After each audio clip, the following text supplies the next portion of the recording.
All right. Well, thank you all so much for joining us. Best-selling author Tracey Lange will discuss her new novel, What Happened to the McCrays, in conversation with author Amy Jo Burns in this installment of Author Hour in Massachusetts. First, I want to introduce Amy, the conversation partner for tonight. Amy Jo Burns is the author of the memoir Cinderland and the novel Shiner, which was a Barnes & Noble Discover pick, NPR Best Book of the Year, and, quote, told in language as incandescent as smoldering coal, according to the New York Times. Her latest novel, Mercury, is a Barnes & Noble Book Club pick, a Book of the Month pick, a People Magazine Book of the Week, and an Editor's Choice selection in the New York Times. Amy Jo's writing has appeared in the Paris Review Daily, Elle, Good Housekeeping, and the anthology Not That Bad. And now to introduce Tracey. Tracey Lange was born and raised in New York City. She graduated from the University of New Mexico with a degree in psychology before owning and operating a behavioral healthcare company with her husband for 15 years. She completed the Stanford University online novel writing program and is the author of the New York Times best-selling book, We Are the Brennans, as well as the Connellys of County Down. She currently lives in Bend, Oregon, with her husband, 2 sons, and their beloved German Shepherd. Folks, let's give Tracey and Amy a big virtual round of applause. And Amy, you can take it away. Thanks so much. Of course. Thank you so much, Robert. And thank you to everybody who's tuning in. Let me tell you, I have been looking forward to this so much because I am crazy about Tracey's books. When I first read We Are the Brennans when it came out years ago, within chapter 1, I was so hooked and I fell in love with that family, and every single book she's written since has been the same. So I know Robert mentioned it, but tomorrow is the publication day for We Are the McCrays. Or What Happened to the McCrays, excuse me. It is such a wonderful book, and I'm so glad I have had so many questions for Tracey since I read her first book. So thank you all for tuning in. So I get to ask them, and we have an audience. We will go for about 45 minutes. And then if you've got questions, you can pop them into the Q&A, as Robert said, and then I will get to them. And so don't be shy. Let us know what you have on your mind. But as I said, this is Tracey's third absolutely beautiful, full-hearted, swept me away novels. And all of your books, Tracey, they deal with family and love and regret, but they all do it in very distinct and unique ways. And I have felt each of your books so deeply that by the end, I feel like I'm a member of that family. And I'm wondering, can you begin by telling us about this family, the McCrays? Yes, and thank you so much, Amy Jo. I'm right back at you, by the way, as far as your books go. So the McCrays, basically this story takes a really close-up look at a divorce, at 2 people that fell in love and built a life together and spent a significant amount of time together, and then divorced. It sort of fell apart. And I just wanted to take a really close look from both sides. It's a dual point of view book. As to what happened to these guys, what brought them together in the first place, and then what happened, why did it stop working? And when the story opens, present day, they're living, this couple is they're divorced, they're living on separate coasts, and a family emergency brings Kyle, our husband, back home, ex-husband, back home to his hometown, and back into his ex-wife's world. And so that's kind of what kicks things off. Yeah, and what is also so great is that this is the story of the McCrays, the husband and wife, but we also have all these other wonderful characters, like you said, Kyle's father, Danny, retired fireman. He's fascinating. Casey's brother, Wyatt, is a woodworker, and he's got this really great acerbic wit. So it's like this, as it is with any marriage, it's often not really 2 people. It's 2 families really joining, and you captured that so beautifully. Thank you. Yeah, that was kind of my goal, was to look at the impact of divorce, not just on the couple, but on the families, friends, the community. This is a small town. Yeah. So everybody kind of knows each other, and Mhm. a little bit of a ripple effect throughout. So yeah, that's kind of what I was hoping. That's why I chose that setting. That's kind of what I was hoping to go for.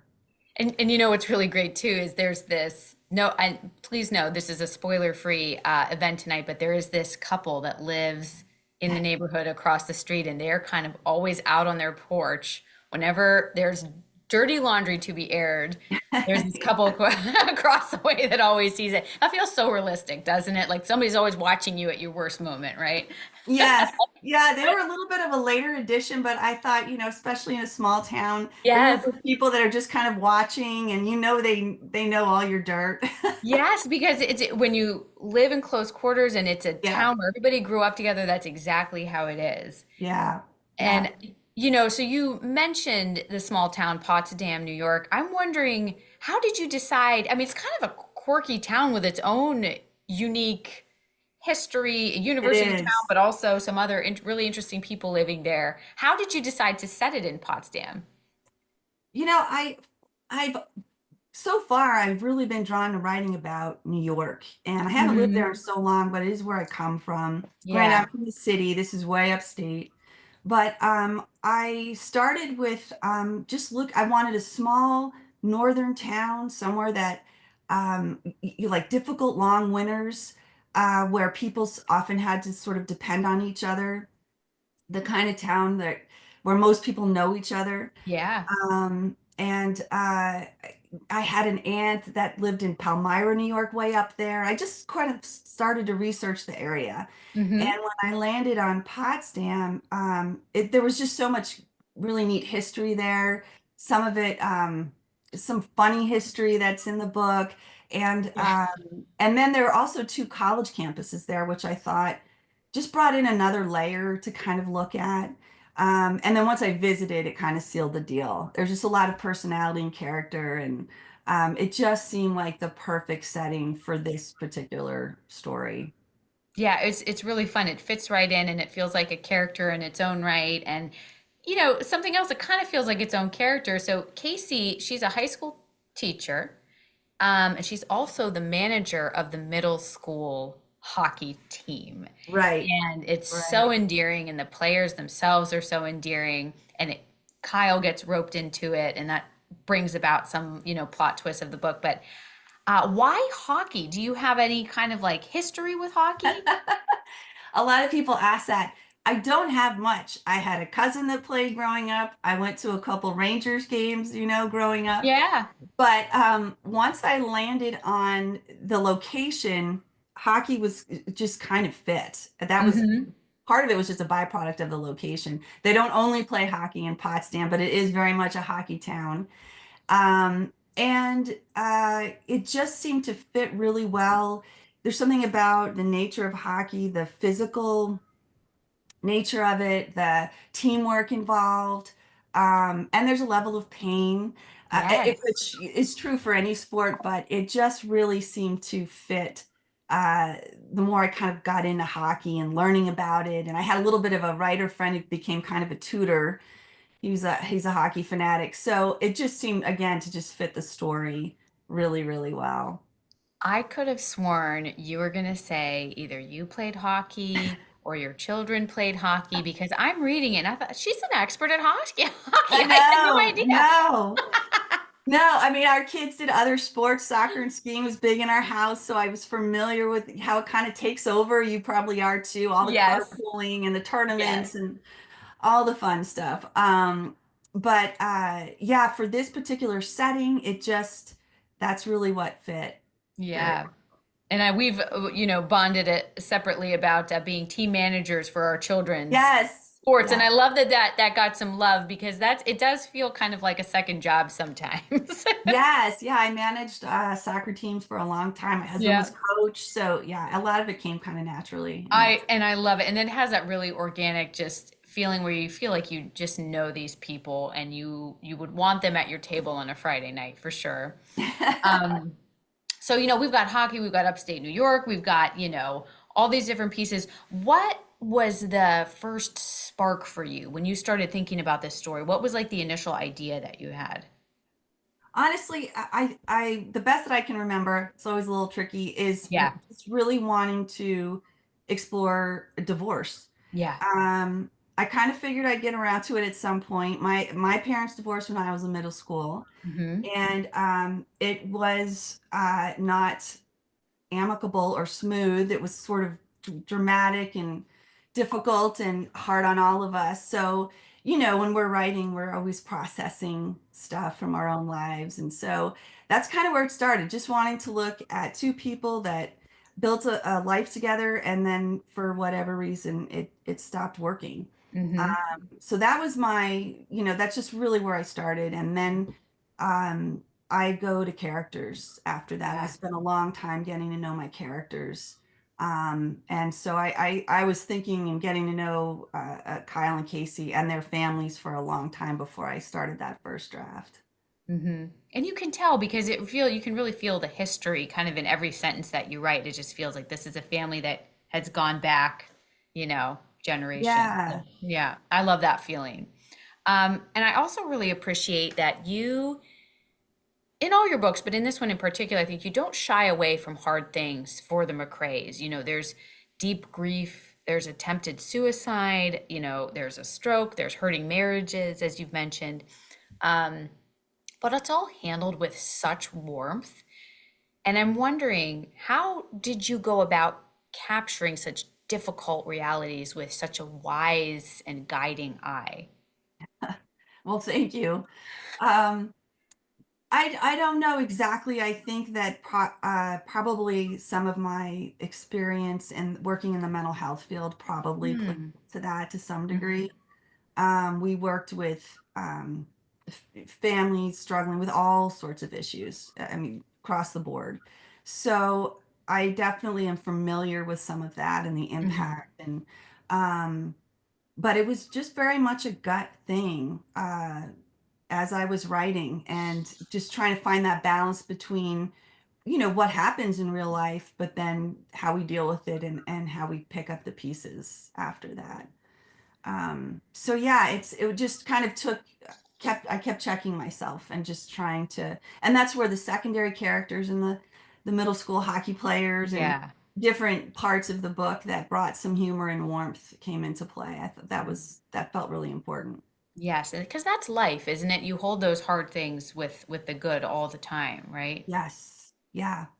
And so, as you were writing some of these difficult scenes and material and things, what would you say sustained you? Like, what kind of kept you going? Because I can imagine that's tough to kind of revisit that every Yes. day for years as you're working on it, right? Yes. Yeah. There were some things I wrote about in this book that if someone had told me ahead of time I'd be doing that, I would have said, no way. I don't think Yeah. so. Um, and so, yeah, it did entail kind of going to some dark places at times and sitting there. And my husband would definitely tell you I was a little crazier than usual sometimes when I was writing this book. Mm-hmm. I think in his language, that just means a little more emotional and. Sure. But I just loved these characters and the story so much. Mm-hmm.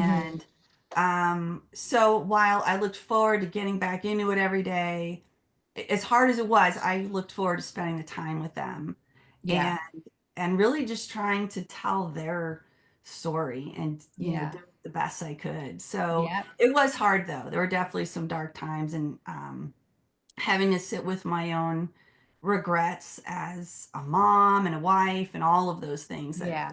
come into play. Mhm. So again, it was just a balance, but it was hard. There were some tough days. It was the first time I ever kind of got really emotional while writing, and reading my own stuff. Yeah, and I think that's a sign though that you know you're on the right track because and I think also what I appreciate is that you don't shy away from the difficult stuff, but there's also always in your work and it's kind of imbued with a sense of hope, even if it's not at this moment right now. There is a sense of, working it out, whatever that means for whatever family, and I Yes. think that's really powerful. Yeah. I'm always going for that because we all go through such, you know, such stuff all the time. Stuff. Yeah, whatever it is in the moment. And Yep. but there's a, it's if you can get past that, right? And get that subtle, wait for the next morning, get a good night's sleep, get a little shift in perspective, it can make all the Mhm. difference. And to also see how valuable something like that is when you have history with someone. And that's what's really also interesting about Kyle and Casey is that they get together when they're in high school. And so by the time, you know, they're in their 40s or so or whatever, they have a lot of history together. So there's a lot of time to get things wrong and to make Yes. mistakes, you know? Yes. Yeah, they sort of grow up together a little bit. Hmm. And there's Yep, advantages to that and, disadvantages. So yeah, they have a lot of definitely. history together. So, I mean, you can probably tell I love Casey and Kyle. I mean, I love Wyatt, I love Danny, I love the whole family. But another character that I really, really love is Star, their dog.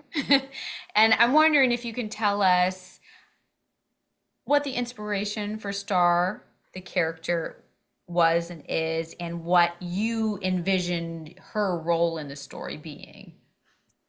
Well, the inspiration for Star was our German Shepherd, who was also Star. Unfortunately, she passed away a few months ago, so Mm. that was really brutal. But we had her for 14 years, and she was part of our family. She was another Yeah. member of the family, and she had personality. She had adopted a lot of our family personality, but she had her own as well. And she came into the story pretty early on. It just felt like another way, a way to offer another perspective Yeah. on this couple and their history. Her reactions to them and when he first comes home, and certainly another a way to bring in a little bit of humor at times too. Yes. But yeah, I think often our pets do adopt the family personality to a large degree, and so I it love felt that. really natural to have this shepherd that knows these two and can't speak, but certainly lets her feelings be known at times. Yep, absolutely. And anytime she showed up, yeah, I really enjoyed her Yeah. character. Because she kind of is, obviously not using words, but she's kind of saying things that nobody else is saying. And I Right. appreciate that. Yeah, it became like a resource for me, another kind of tool of sorts, but Yes. also fun. Yeah. It was fun too.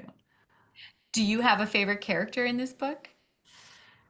It really that's hard to say. But it might be Kyle. The whole story sort of started with him for me. Mm-hmm. That's why I kind of opened with him. Um, And yeah, I don't know. I don't know if that's the right word, favorite or not, but I also, though, I very much loved Wyatt. I loved how, kind of, he was just so steadfast, Yes. and what you see is what you get. And I love that he's got his own challenge. He's, wheelchair, but he doesn't let it hold him back at all. And Mm-hmm. so he was a favorite. You probably can relate at different times. Someone's your favorite at that moment. Yes. Um, but this book did start with Kyle. I love that. Yeah. And I think for me, it's always my favorite is whoever I'm writing about. And then when it switches, I'm Yeah, like, oh, but I like this person too. Yeah. it kind of Was, has to be that way, probably to yes. some degree. Yeah. Yeah. Yeah. Was there a character that felt particularly difficult to write? Casey was, I would say the most challenging, because she just had so much going on internally. Yeah. She's an inner, some people act out, she sort of acts in, Hmm. and that can be a little more difficult at times to get across on the page and Yeah. make sure that the reader, they might make different choices than her, but hopefully they can kind of empathize or understand where she's coming from. So she probably took a little more work or revision at times just to make sure that what I was going for was getting across.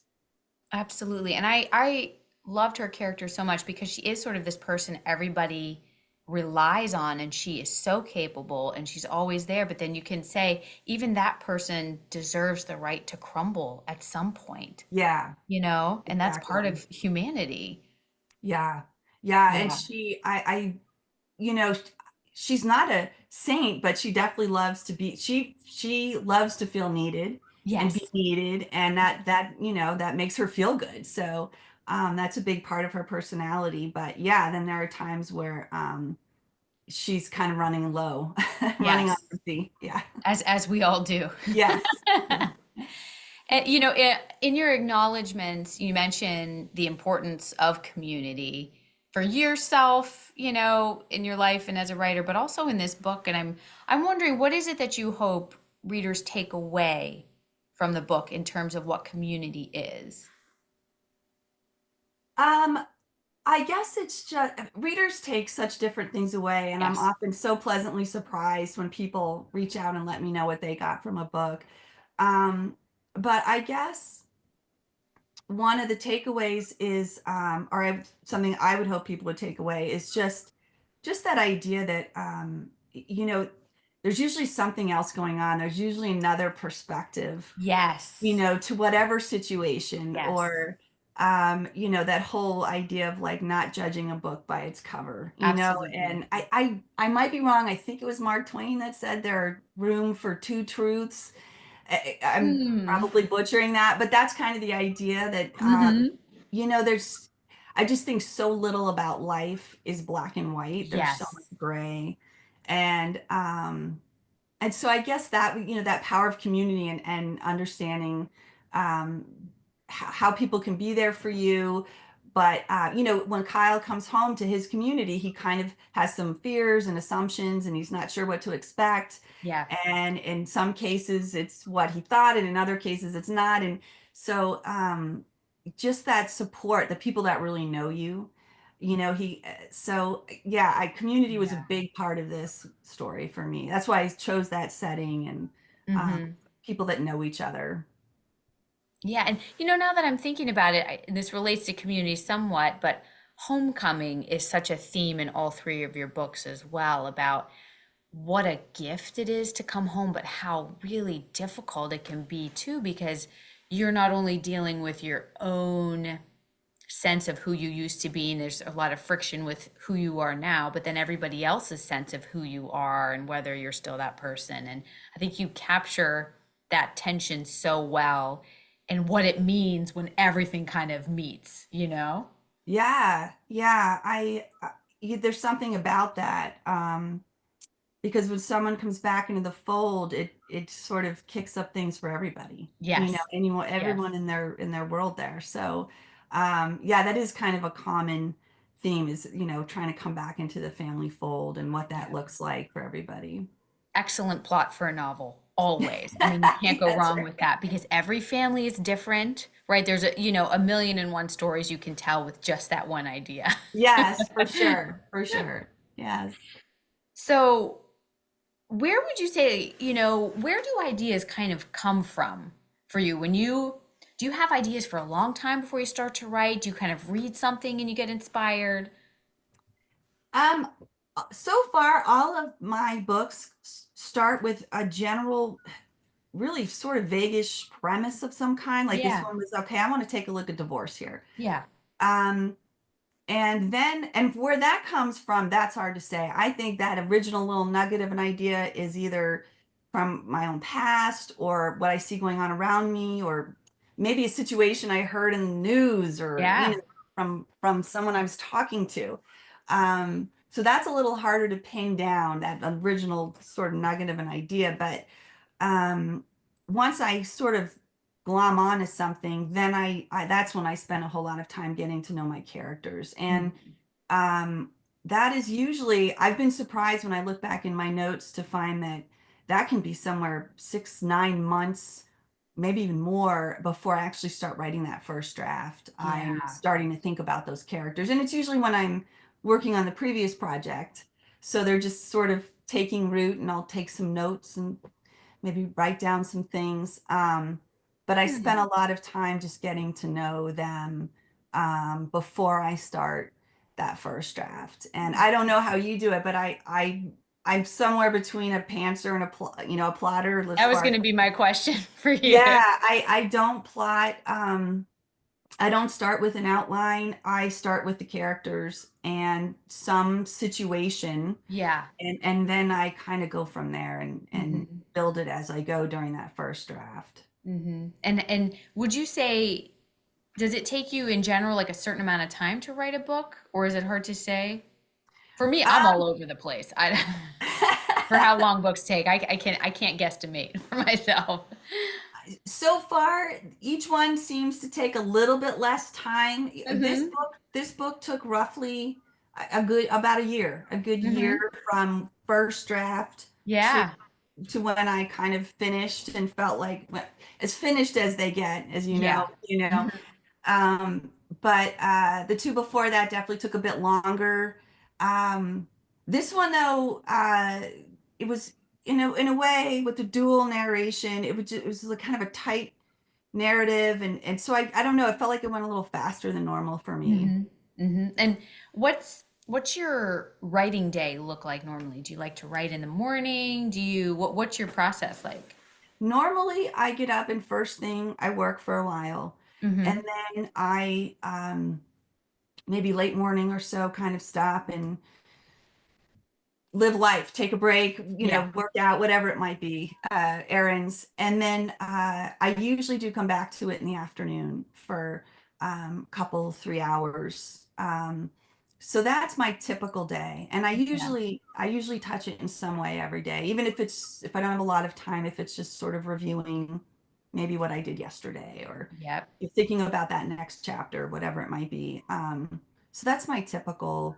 I'm not rigid though. I know some people have a really rigid schedule and that's kind of what Hmm. works for them.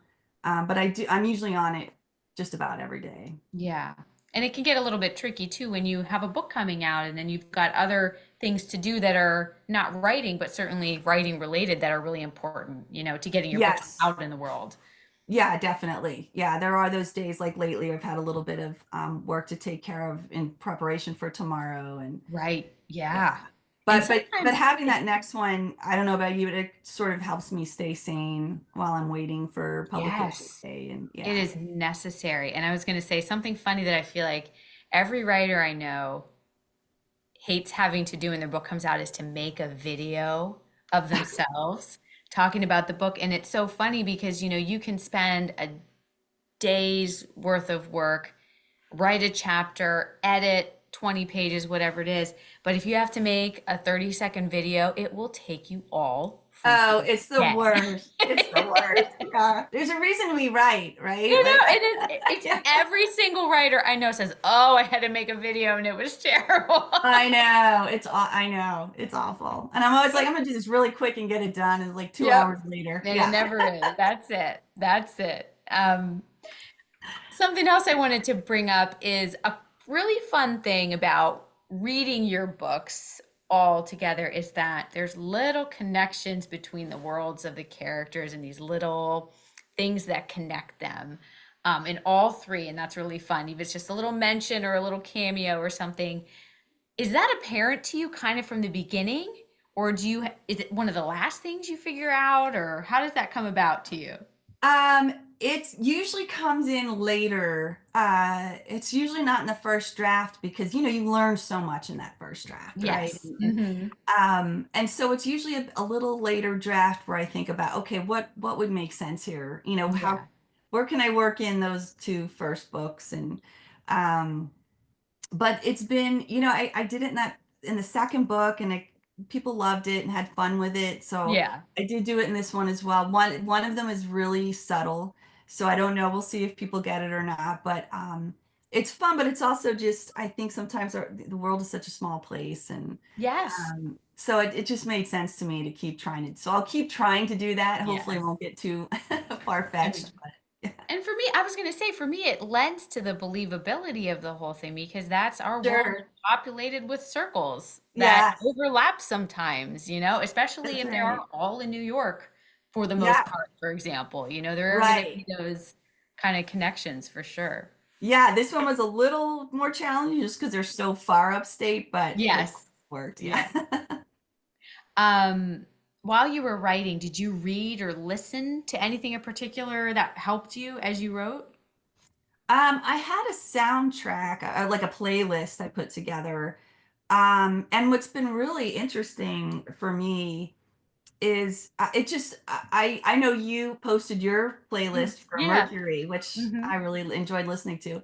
Um, but it just got me right into the mood, and the songs Yeah. kind of went in the order of the book for me. And what's been really cool though is particularly on Instagram, people who have posted reviews or pictures, they've picked some of the same songs to put to their story or to their post. Yeah. So that is really neat to see when people, something about your book makes them think of the same songs that were going through your mind when you wrote it. So that's been really neat to Can see. you tell us one or two of the songs? Well, one I've seen a couple of times is Fix You by Coldplay, which was a big one for me when I was writing this. Yeah. And then the other one is, oh my gosh, it's terrible. I'm going to forget. Um, Oh my God, I'm gonna publish my playlist tomorrow. It'll be Oh, on there. okay. So we'll But just keep it with the teaser then, so people can. yeah, I'm So sorry. we'll I be should know able. that by No, no, heart by now, but I'm spacing it. we'll see it on Instagram tomorrow then, right? Yes, So I don't yes, want to yes. spoil that because that will be a really fun pub day thing. But I will say, I think I saw on your Instagram somebody posted the song "Fix You" by Coldplay, and I Yes. got tears in my eyes because I had just finished the book and I thought this is the perfect song for Yes, this that might have been family, one of like the to guide earliest you. ones I added. Yeah. Yeah, so that's pretty cool when the same kind of music is kind of coming up for people. Yeah. Yeah, I love that. I can't. Ooh, I'm excited for tomorrow to check out the playlist. You had mentioned before you had a different successful career before writing books, managing a behavioral or mental health care kind of company. When did you know that you wanted to try something else? Well, I've always loved writing. Mm-hmm. I've always been a voracious reader, and a lot of my work when we had our company was a whole lot of writing, and some of it was sort of legalese or more technical writing. But for many years, I wrote our all of our psychosocial assessments, they were called, which is Hmm. basically taking a family's history and the things they're struggling with, now, and what their needs are, and so in a sense, telling their story. Yeah, um, and so I know all of that writing, all of those years improved my own writing. But the work itself, being involved with those families, and just seeing all of that, I think fueled when I had a chance to step away from that business, I thought, I want to write about this. I feel like yeah. there's, I had the time finally, and I decided, okay, I'm going to try to jump into this and see. So I think all of that fuels what I'm doing now. None of it is specific stories from those people, but um, it was just all families and mess and dysfunction and hope and all of that stuff. So Yeah. And you've rendered it so beautifully. So what a cool thing, like a continuation of the beginning of your career. yeah, yeah, there were just so many great people that had very serious struggles and very good intentions, but maybe were making some really awful decisions, and Yeah. job was to try to help them head in another direction. And so yeah, it's a lot like the families that I write about now. I love that. And so after you decided to make the change and you wrote all your drafts of We Are the Brennans, what was the process like for you to make your way to publication for your first book? Well, I did the Stanford program. It's a 2-year part-time novel writing program, and just as I finished that up, I went to a conference, and I had the fortune to sit down with the woman that became my agent.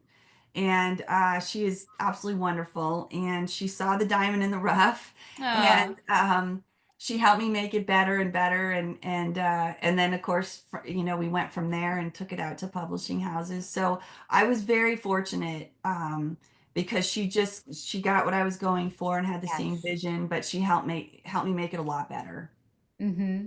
for And sure. now, oh, go ahead. No, no, that's it. I was just curious, now that you're 3 books in, I know it doesn't get easier. I mean, every book is kind of different and things, but is there something that you would tell yourself back then, maybe when you first started writing? I think I probably did it. I just hang in there. Yeah. As you know, like there's just, I think that's half the battle is being willing Yes. to persevere. Yep. When you're finished your book or you think you have, or you want it to get out in the world, it's so challenging. And, you go into the querying trenches where you're trying to get an agent and all of Yes. its own fresh hell sort of. Mm-hmm. So I really think, when people ask, it's often just keep going and Yep. keep working. Yeah. Even if you think you've kind of done with this one, if you're trying to get it out in the world, be working on the next one. I just think that's what keeps us focused and reminds us like why we're doing this, when Yeah. because there are times where it's definitely demoralizing. It can be Oh, really, yeah. yeah. Yeah, because Yeah. it can take a long time to finish a book, Oh and there's never yeah, any guarantee it's going to see the light of day if anybody else is going to read it. So absolutely. everyone feels like a fresh risk, no Yes. matter what you've done before. Absolutely. Yeah. Yeah. You And never know. And every time you start one, it's scary and you have all the doubts and questions. So, um, yeah, I think that's a big one part is just hang in there. mhm. And I love that because I think one of my favorite things to just sort of do for myself as a writer is to attend events, whether it's like this or something, with writers who have been in the business for 30 years, and they Yeah. all say the same thing: just keep going, Yeah, keep that's it. going. And it's so Yeah. encouraging because you think, okay, somebody who's been at this for 30 years, it's sort of, plug and play for them, but it's not. And they just, there's something really encouraging about seeing that hustle and having them just say, you just got to keep going. And you think, okay, Yes. like I can keep going, I can keep at it. Yeah. Yeah. I've been lucky now, as I'm sure you have, to meet lots of people that have written far more books than I have. And that's their biggest message. And they've been through, changes, and the first few books did well, and then they hit a wall and they had to go back, and, just so it's just keep going. Yep, You're in this because you love writing, that's and so right. you just have to remember that and keep at it. That's the creative life for sure. Yes. So who would you say are some of your favorite writers? Um, gosh, um, I fell in love with some of Wally Lamb's books many, many Mm-hmm. years ago. I Know This Much Is True is an all-time favorite. And I know we read, how a book hits us depends on sometimes on when we read it. And Yeah. I read him like 20 some years ago probably, and that book just blew me away. Mm-hmm. And I've read it, it's like 900 pages. I've read it 3 times, which I don't usually do that. But I just absolutely love his writing. And Ann Patchett's another one, The Dutch House in particular, but several of her books I've read and I Mm-hmm. love. Um, I love, my gosh, I should look on my shelf. Oh, Donna Tartt, The Goldfinch that was a big one for me. I love that book. Oh, Yeah, that book is good. love it. Yeah. Another heavy one, but excellent. So, yeah, Have yeah. you read anything by Pat Conroy? I haven't. I saw your post though, and Yeah. so I know I need to. Last year was my Pat Conroy year, and by saying that, I was only able to read two of his books because they're also, Yeah. chonkers. But I thought of you and your work as I was reading because he does the same thing where there's just these families where the love and the devotion is so clear, Mm. but so are all of the issues and the problems. And so I read, The Prince of Tides and also Beach Music, and I think you would like both of them because he's got a nice dark sense of humor too. So Yes, yes. No, I noted that when you posted that. And I did yeah. see the movie The Prince of Tides, which is one of my favorite ever, but I'm sure the book is different. I need to see the movie now. I said, okay, I'm going to finish the book. But you might enjoy it. It reminded me of you. Wow. What are you reading now? Anything good? Actually, right now I am reading, I'm a little late to this one. I've heard so many people have talked about it, The Roundhouse by Louise Oh, Erdrich, I think yeah. it's, Mm-hmm. I and haven't so read far that. so good. So far so good. Really, really. And Oh, I'm new, or early on, let's say. So, but I love it so far. So, that's what I'm reading right now. And before that, okay. I had a chance to read, we talked about this earlier, but Penitence, that's coming out next month. And that was really, another family book, but kind of literary suspense, I think. There's some kind of Yeah. suspense angle there. So that was really Hmm. good. Yeah, But that those are one's the two. by Kristen Kristen Koval, Koval. who is Yeah. another person who had a different career and then switched to writing. She was a lawyer, Yes, and you could see so that. She was a yeah, lawyer. Yeah. Yeah. yeah, yeah. That was a good That's one. coming out in a couple weeks. So you know, what happened to the McCrays is coming out tomorrow. I'm sure you've got lots of things going on with that, but when you think about what might be next for you, what comes to mind? I really am about to start my newest project. And it's kind of on hold this week or so, just with stuff to do. Of course. Holidays before that, but it's been there for a while. I've been thinking about it and developing these characters in my mind. So after tomorrow, I plan to just kind of get back to work and dive into this new one. Yeah. And that's, I feel like the best feeling, isn't it? When you're kind of like, okay, I'm going to get back to work. I mean, you have all the feelings, but there's something nice about just getting to the desk, I think. It is. It is. I'm excited about it. Also a little daunting. I think the more we do this, the more we realize how much work there is.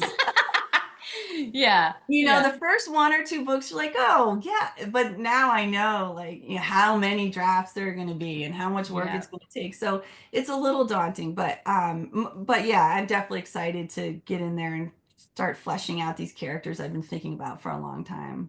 Yeah. That's exciting. I will always go through this thing when I start a project, I will somehow convince myself this one isn't going to be so bad. I think this Right. one's going to go quick. And there's something that's like my mind knows I have to believe that so I can Right, to get going. Yeah, I think because it was then yeah. Stephen King that said the scariest moment is right before you sit down at the laptop or whatever.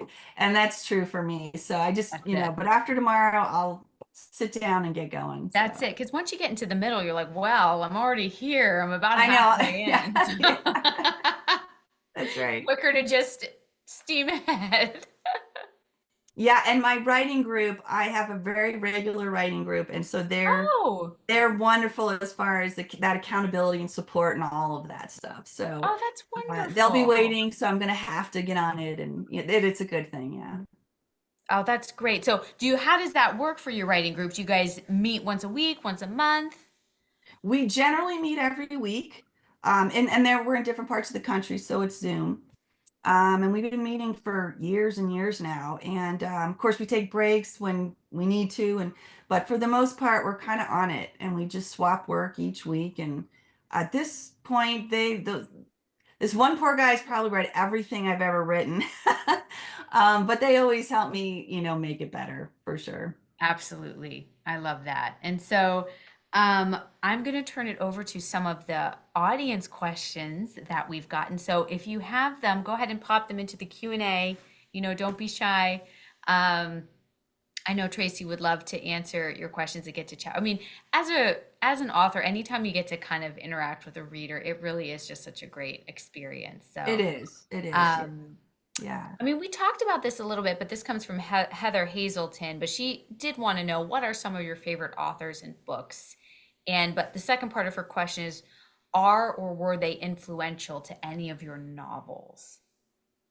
Well, I think honestly, almost everything I read is Yeah. influential, but I- I'll I'll mention I know this much is true again by Wally Lamb, Hmm. because I was so fascinated with those characters, and it was family and just such mess, and people making bad decisions, but you were on board with it to some degree, like you understood, and I just was so in awe of how he did that. So while I think almost everything I read, I really look to pick up.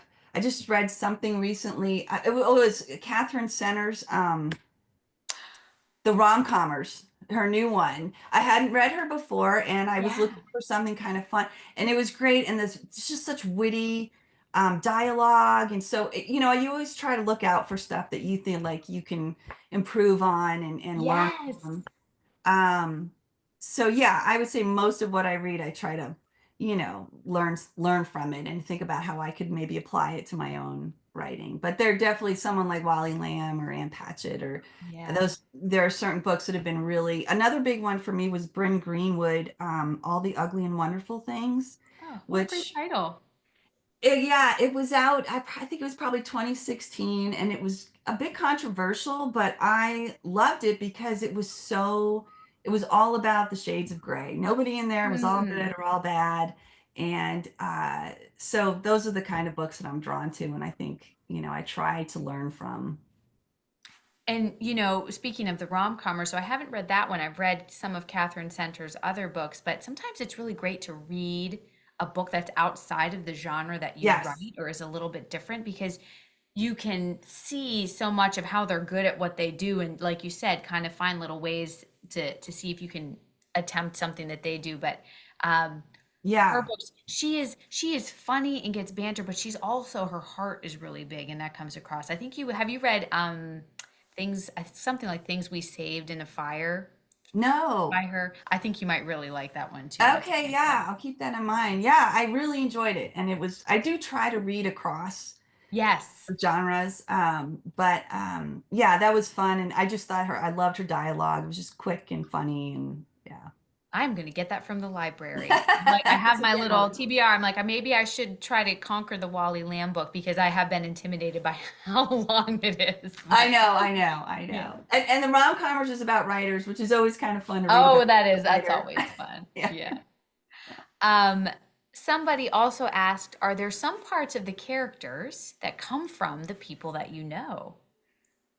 Um, I never base a character on anyone I know or anyone in my family or um I certainly, well, in this book, there are bits of my son's personalities and a couple of the middle school hockey players.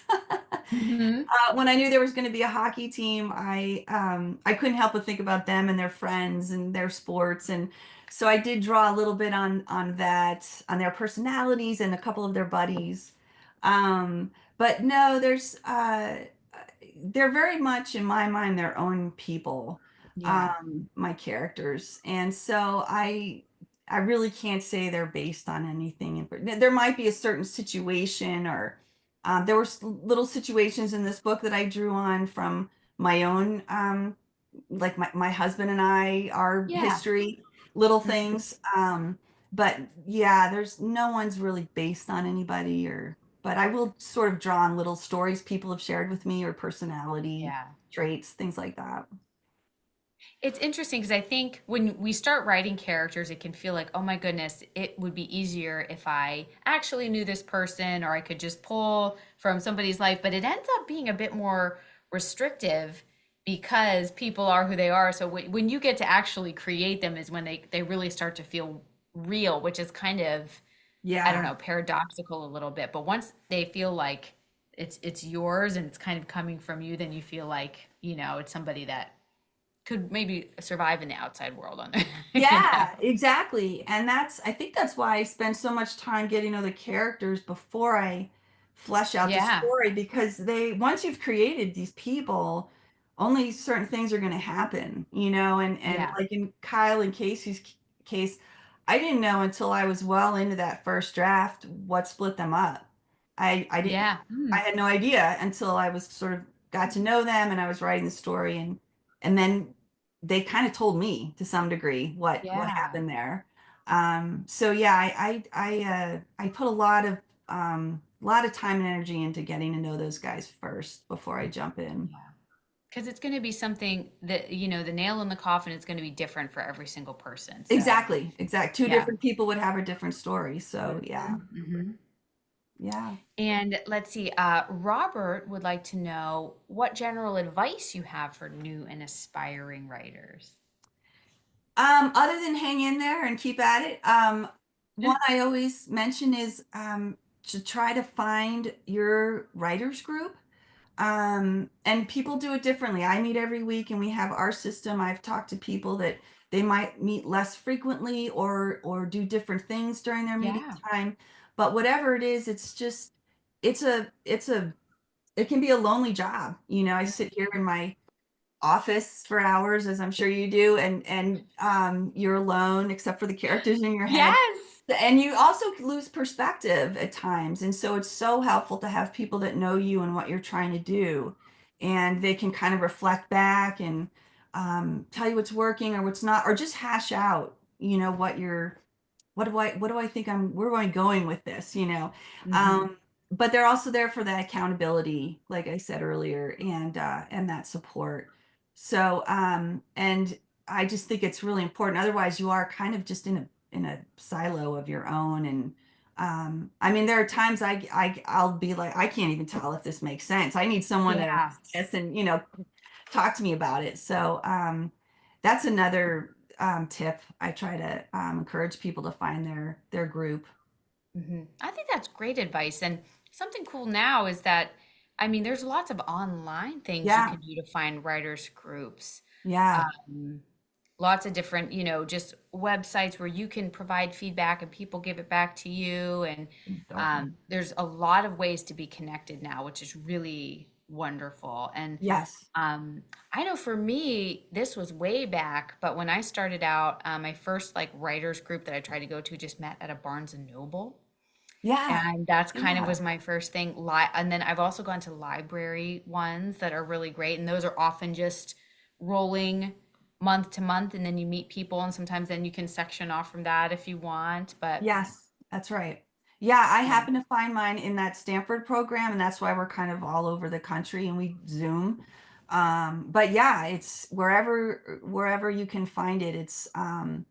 It's just such a relief to be able to talk with people who are trying to do the same thing, and you learn so much. I do when I read other people's work and try to help them improve or get where they're going. So definitely. it's yeah, it's very beneficial. Hmm. Yeah, I totally agree. It's like I like being by myself, but until I don't, you know what I mean? Right. It's, it's nice At to have some your people point, when you yeah. need them. Yeah. And I can only nag my husband so much about this stuff. Exactly. At You're like, some I point, don't want to press that button too many times. that's right. I try to save it. I try to save it. Yeah. That's right. So, this is launch week for, I just want to hold this up. So, I mean, this cover is just gorgeous. They did a What good happened job. to the McCrays? Yeah. So, this is launch week. Again, this is, you'll be able to get it anywhere books are sold tomorrow. What does launch week look like for you? Honestly, I tomorrow I have an event at our local bookstore. I love that. I love it. It's a great little bookstore. And Hmm. other than that, it's just some virtual book clubs, Oh, those are which great. yeah, which is great. Yes. And as time passes, I'll do more of those, which that's also really a treat to talk with people who've been able to read it and then can, give you Yes, their get into thoughts. it. And yeah, so those will be coming up too. And I love it's a treat to be able to talk to people about it for sure. Yeah, I couldn't agree more. It's so fun to, Yeah. be in your own book club kind of thing.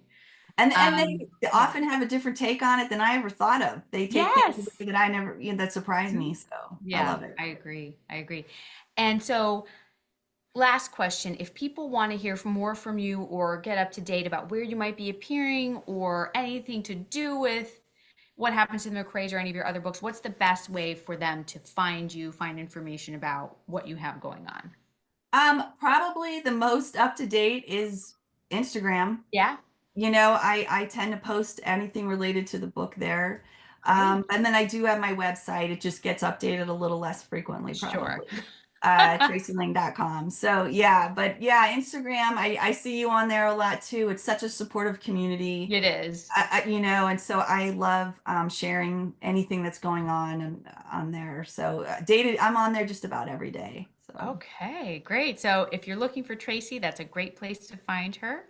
And again, congratulations on a truly incredible novel. I can't wait to see what else comes out from you. I'm one of your biggest fans. So thank you so much for chatting with me for the past hour. What a nice thing to do to celebrate the release of an incredible book. thank Congratulations. you, Amy Jo. I'm also a fan, so this meant a lot. It really did.